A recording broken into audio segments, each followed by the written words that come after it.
What's cracking, y'all? Back with some more Pokemon related fan animation, reaction type stuff. Why it sucks to be born as a Charmander from the YouTube channel Pokeballs. Charizard is my favorite Pokemon, so I'm interested. Let's talk about it. Let's watch it. You're a Charizard, the apex predator of the Pokemon world. But before you were crowned king, you had humble beginnings. We must go back to the start. Somewhere in the Kanto region, you hatched from an egg that your mom has spent months caring for. You notice a world surrounded by mountains and fern forests. There's a volcano in the far distance. It's humid and you're hungry. Around you, your siblings are crying. Your parents tell you you're destined for something greater. You're meant to be crowned as king of the skies, a true Nepo baby of all Pokemon. For the first few months of your life, you're young and feeble. You're a baby Charmander, too small to hunt yourself. So, you chill in your nest and wait for mom and dad to feed you. They're not the greatest parents, but they're trying. Unfortunately, that's not enough. The world is filled with dangers for a baby Charmander. Most of your siblings start dying one by one. Some succumb to predators. Some die from accidentally extinguishing their tail flame. And some are kidnapped by trainers. Interesting concept. Are Pokemon trainers kidnappers? You're the last one left. Pokenappers. That's good news. You don't have to share your food anymore. You start growing rapidly. You gain 1 pound a month, and you don't even have to hit the gym. A year has passed since you entered this world. You still haven't got a grasp of hunting yet. You're clumsy and can't form a full flamethrower. Your parents are no longer helping you. So, you have no choice but to fend for yourself. You're hungry, and you hear something rustling in the canopy. Mankey? You climb the branches and notice a Caterpie, a perfect meal. You chase after it, but you can't get a proper footing on the branch and end up falling. You've failed your first hunt. You're depressed and hungry, but on your way back home, you notice a bush of lum berries. You've been saved. Food is food, even if you have to forage for it. You fill your stomach and happily head back. As dusk falls, the forest comes alive. The cries of nocturnal hunters fill the air. This is when the true predators come alive. You know better than to wander far from the nest. You're still too small, and other predators won't hesitate to make a meal of you. Another 5 years pass. You've hit puberty. You're now a teenager. You're faster, stronger, bigger. The trainers now call you Charmeleon. Your tail flame has gotten bigger, and you've learned some new moves. You can now hunt for yourself. You're hungry. Breakfast is the most important meal of the day. With your keen eyes and sharp nostrils, you scan the river for prey. You spot a small flock of Pidgeys. You follow the group from afar, stalking it through the bushes.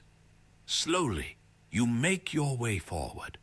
But your inexperience betrays you. A misplaced step sends a twig snapping beneath your weight, and the flock scatters. You fail again. You may be bigger and stronger now, but you're not any smarter. Lacking in skills. That's when you notice some footsteps from the thick bushes. Just when you thought your day couldn't get any worse, It's gonna be a Rattata. a human trainer steps out. You both lock eyes. You realize this is a do or die situation. They attempt to kidnap you with their technological tools. They missed, and you were able to escape. You live another day as a free Pokemon. You're now 10 years old, a fully grown Charizard. You're mature. You weigh over 200 pounds, and you can fly. Your flight allows you to explore the world. You start your travels and eventually meet friends. According to the Pokédex, Charizard's only, 5'7"? You also meet enemies as well. Eventually, you grow tired of all this. You're older. Your partying days are over. It's time to settle down and look for a partner. You travel all over Kanto, and you finally meet someone. She's perfect. She understands you. You both get married. 9 months later, she lays eggs. But it's difficult to be a father in the world of Pokemon. You must constantly protect your clutch of eggs from the forest of potential predators. As dawn breaks, your worst nightmare comes true. You hear a low rumble in the skies above. The scent is unmistakable, a Dragonite. Perhaps it wants the eggs, or maybe it wants to test you. The standoff is short-lived. It sends a hyper beam. You send a flamethrower. The battle ends with both parties suffering heavy injuries. The pain is great, but you're still a father-to-be.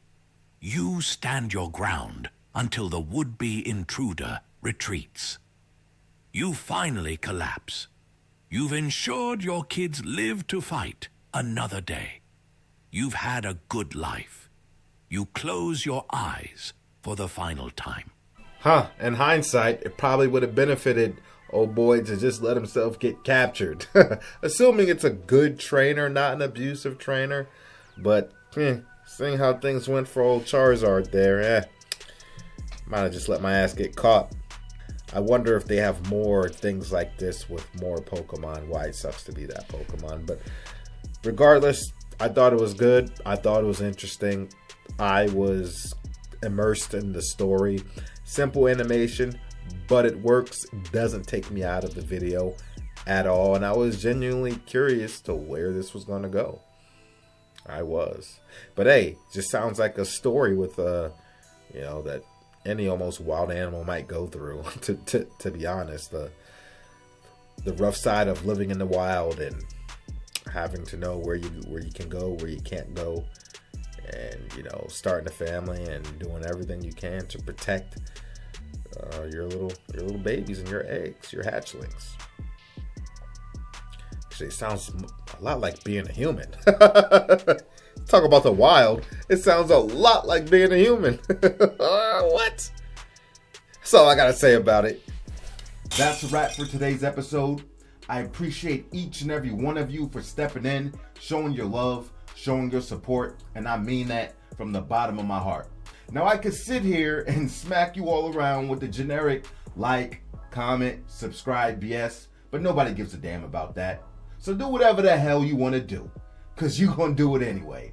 Now, I'm going to give you to the count of 10 to get your ugly, yellow, no good keister off my property before I pump your guts full of lead.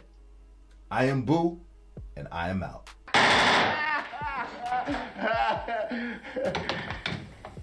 Keep the change, you filthy animal.